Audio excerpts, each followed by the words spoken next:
This is a brief overview of body contouring procedures. And I think it's easy, or a nice way to understand body contouring procedures is to break it down into 3 categories.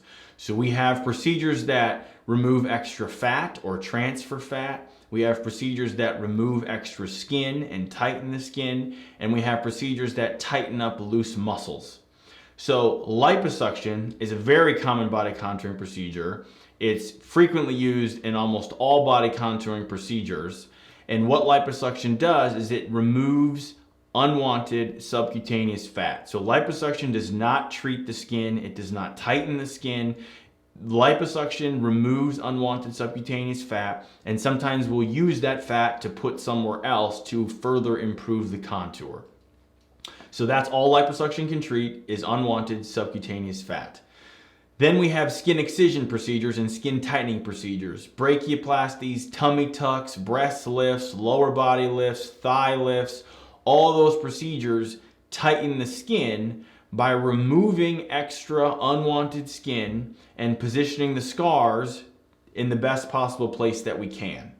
And you can refer to my different videos about those specific procedures for more information. And then lastly, the other maneuver or technique we use in body contouring is muscle tightening. And this is most commonly used in a tummy tuck, where we tighten up the muscles on the inside so that it's like wearing an internal girdle or internal Spanx to help the abdomen be flat.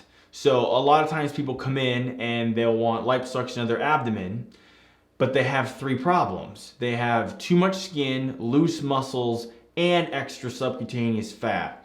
And so liposuction is only going to treat the extra subcutaneous fat. The tummy tuck would treat the extra skin, and part of the tummy tuck is the muscle tightening, which would treat the loose muscles. So in general, all body contouring procedures can be boiled down into subcutaneous fat treatment, which is liposuction, extra skin treatment, which is different body contouring procedures, and muscle tightening, which is a part of different body contouring procedures. To learn more, check out our website where you can upload your photos and concerns as a virtual consult. You can also check out our price estimator to get pricing information for all the various procedures we offer. And finally, if you'd like to have your questions answered on a future podcast or Q&A video session like this, please leave a message on our SpeakPipe. You can go to our blog page and our SpeakPipe is located there. Thanks for listening.